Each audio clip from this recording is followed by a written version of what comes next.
다음 토론 주제는 대형견과 소형견 같이 놀아도 된다 아니다입니다. 앞에 놓여진 뽑기 카드에는 각자 다른 의견이 적혀 있습니다. 서로 하나씩 뽑아 나온 의견으로 다음 시간까지 토론을 준비해 주세요. 자, 그럼 하나씩 뽑아주세요. 네. 저는 된다.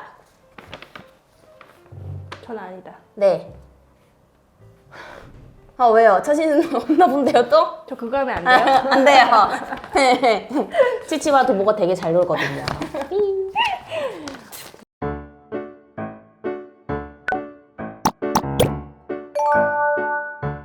안녕하세요. 치치 엄마 황문상. 도보 누나 최현정입니다. 자, 여러분. 제가 이겼죠. 자, 오늘의 컨셉은요, 바로 꽃입니다. 저희의 3만 구독자 기념. 구독자님만 바라본다는 그 꽃. 네. 최꽃입니다. 기쁘지만 기쁘지 않은데요? 저 기뻐요. 와. 자, 이번 주제가 네. 소형견과 대형견 놀아도 된다? 아니다였죠. 네네. 왜 이렇게 기뻐하시는 게 꼴보기, 아니. 꼴보기 싫다고요? 아닙니다. 이게 바로 승부욕을 불태우는 벌칙수행이죠. 네네. 근데 이 주제가 우리가 주로 많이 보던 컨텐츠에 좀 관련된 내용인 것 같아요. 맞아요. 바로 소행성. 소녀의 너무 행성. 귀여워. 저거 진짜 맨날 보고 있어요. 특히 소녀 너무 좋아. 근데 그러니까 특히 진짜 도보랑 딱지치 견종이 똑같기도 그러네. 해서 맞아. 우리 땅바닥 친구들이랑 비슷한 거니까 우리 땅바닥색 땅바닥 친구들 저희끼리 만들었습니다. 친구들 너무 귀엽잖아요. 그래서 더 많이 보고 있어요. 자, 그러면 멍톡을 시작하기 전에 앞서 우리 새가 밝았죠? 한번 해랑도 좀 비슷한 것 같은데? 빨개지려면? 끼워 맞추기 잘하시네. 네네네. 자, 그러면 저희는 이번 시작은 새해 인사 한번 드리면서 네. 시작해보도록 하겠습니다. 여러분, 새해 복 많이 많이 받으세요. 인사! 나는 우선 이걸 말하고 싶어. 강아지의 본성, 그리고 견종의 특성? 리트리버처럼 우리 흔히 알고 있는 천사견들? 성격이 되게 온화하고 참을성이 좋은 견종이 있는 반면 피플테리어라든지 혹은 불독의 피가 좀 섞여있는 강아지 같은 경우에는 굉장히 좀 참을성이 좀 부족하고 누군가 나를 억누르려고 하거나 우애스르려고 하는 행동을 보였었을 때 거기에 지지 않으려고 하는 그런 모습을 보여주는 애들이 되게 많다? 조그만한 강아지가 자기 신기에 건드리는 행동을 했을 경우 그걸 참지 않고 도발로 받아들이고 으르렁거리면서 경고를 줄 수도 있긴 하지만 대부분 이게 몸으로 짓누르는 행동이나 정말 위험할 경우 목덜미를 물거나 생명의 위협이 될 정도로 공격을 하는 경우도 있어. 이런 걸 본다면 정말 체형이 작고 뼈도 약하고 전체적으로 대형견에 비해서 좀 약한 그런 소형견들과 그리고 이제 흔히 알려져 있는 착한 견종 중에서도 분명히 성격이 리트리버와 가깝지 않고 좀 더 까칠한 성격의 스타일의 아이들도 있잖아. 그런 이들과 만남을 했을 경우 아무래도 더 대형사고, 더 큰 사고가 날 수 있기 때문에 나는 대형견과 소형견의 증명된 성격이 아니라고 하면 어울리는 것을 좀 조심해야 될 필요가 있지 않을까 싶어. 나는 대형견과 소형견이 함께 놀아도 된다를 주장할 건데 견종도 견종인데 사회성이 얼마나 좋으냐. 즉 얼마나 훈련이 잘 되어 있고 얼마나 절제를 할 수 있고 받아들일 수 있느냐 이런 데에서 차이가 오는 것 같아. 같은 견종이라고 해도 말한 것처럼 리트리버여도 다 순하고 천사견이 아니라 성격이 조금 예민하고 까칠한 아이가 있는 것처럼 견종보다는 성격이 좋고 사회성 좋고 도보가 큰 강아지들 자기보다 살짝 작거나 중형견 이상의 강아지랑 놀 때는 똘비도 물고 뛰어다니면서 밀치기도 하고 격하게 놀지만 치치랑 놀 때 어때? 거의 벌로 누워있지. 누워있기만 하고 입도 벌려서 벌리기만 하고 무는 행동은 전혀 안 하고 이런 식으로 도보가 언제 좀 착하고 순둥순둥한 편이기는 하지만 이런 식으로 좀 소형견은 소형견답게 놀아줘야 되는 방식, 대형견은 대형견답게 노는 방식을 알고 있는 반려견이라면 얼마든지 함께 놀아도 된다고 생각해. 근데 중요한 거는 정작 저렇게 착한 도보도 이거 꼭 내 거니까 너 오지도 마 라고 경고할 때가 있어. 그러다 보니까 당연히 강아지도 생명체다 보니까 착하기만 하는 모습만 있는 게 아니라 약간 성질도 있고 거기에도 화를 낼 수도 있고 있고 화를 넘은 행동을 할 수도 있는 거란 말이에요. 감정에 치우치게 된다라고 하면 과연 이게 꼭 훈련적만으로도 화를 참아낼 수 있는 능력이 100%가 될까? 그건 아닐 거라는 거야. 리트리버들 내가 대부분 봤을 때 다른 건 다 양보하는데 사료만큼 먹을 것만큼은 먹고. 진짜 안 비켜주려고 하거든. 그때 그 경고들 우리가 그때 중간에 멈추지 않았다라고 하면 보고가 경고를 주는 데 있어서 막 했었을 때 실수일 수도 있지만 소형견에 비해서는 굉장히 두껍고 약간 힘이 아기가 굉장히 좋다 보니까 자기는 경고로서 줄 수 있었던 이 물음을 소형견한테는 상처가 될 수도 있단 말이야. 그런 걸 본다라고 하면 성격이 얼마든지 얘네들도 착할 수도 있고 나쁠 수도 있는 이런 성격이 항상 착한 것만 유지된다라고 하면 당연히 100% 안정 보장이 되다 보니까 어울릴 수는 있긴 하겠지만 대형견도 강아지다. 참는데 분명히 한계가 있다.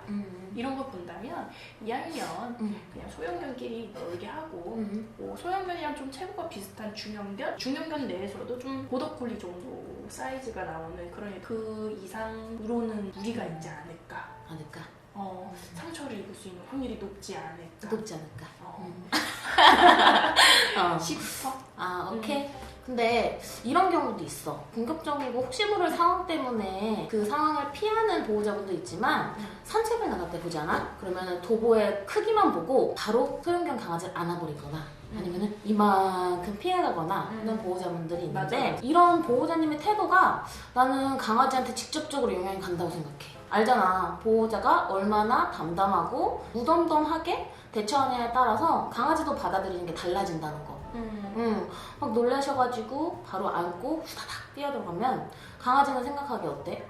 저 큰 강아지를 보니까 보호자가 불안해하네? 피해버리네? 하면은 다음에 만났을 때 짖을 가능성도 높고 경계심 때문에 사회성이 더 좋아질 리는 없겠지. 소형견 아이들끼리는 괜찮지만 그 보호자분이 피해가거나 안아버리면 대형견에 대한 사회성이 좋아질 수는 없잖아. 특히 노는 기억은 전혀 없을 텐데 산책만 보고도 피하는데 이런 사회성이나 짖음에 관해서 걱정이 된다고 하면 나는 오히려 대형견이랑 함께 놀면서 사회성도 기르고 이 친구도 괜찮구나, 무서운 친구 아니구나 하면서 좀 그런 걸 덤덤하게 받아들일 수 있게 교육을 해줬으면 좋겠어. 근데 언니 꼭 대형견과 어울려야지만 강아지에 대한 사회성이 좋아질까? 그러니까 언니가 말하는 거는 대형견과 소형견을 바라볼 때 시선에 대한 그치. 그 사회성이긴 하지만 꼭 대형견의 사회성을 기를 필요가 있을까? 소형견에 대한 중형견에 대한 사회성만 길러도 충분히 어울릴 수 있는 친구는 많고 교류할 수 있는 친구는 많잖아.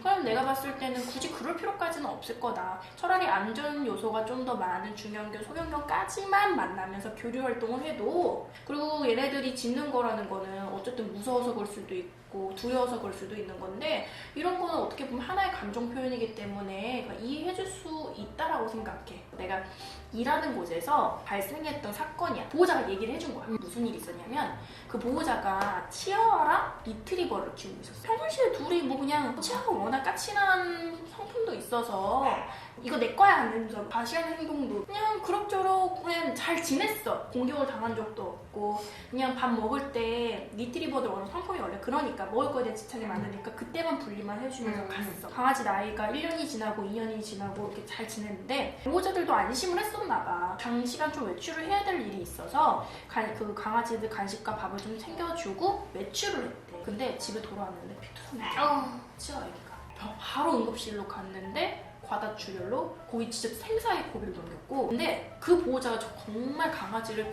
처음 키워본 생초보였냐? 그것도 아니야. 강아지에 관련된 사업을 하고 계셨던 분이시고 그러다 보니까 되게 많은 교류 활동도 하고 훈련사분들한테 조언도 되게 많이 했고 근데 그런 보호자도 아차한 거야. 내가 강아지를 잘 알고 있었다고 생각했는데 이렇게 위험한 상황이 발생했을 수도 있었구나 라는 걸 강구하고 있었던 거지. 이런 걸 보면 대부분의 보호자들은 남의 강아지뿐만 아니라 우리 집 강아지도 잘 모르는 판인데 과연 이거를 내가 상대방이 괜찮다라는 말 한마디에 믿고 과연 다가가도 되는 게 맞는 건지 그랬을 때 발생되는 그 문제들은 어떻게 대처할 것인지 차라리 그거를 확신할 수 없으면 그냥 거리를 두는 게 난 맞다라고 생각해. 우리 치치와 보보 같은 경우에는 우리가 확신을 하고 있기 때문에 우린 전문가이기 때문에 보보가 으르렁거려도 안 돼 라고 딱 경고하고 그에게는 자기를 절제할 수 있는 능력이 되니까 붙여놓는 거잖아. 그리고 나도 치치가 막 성질 내릴 것 같은 것들 딱 미리 치워놓고 그러잖아.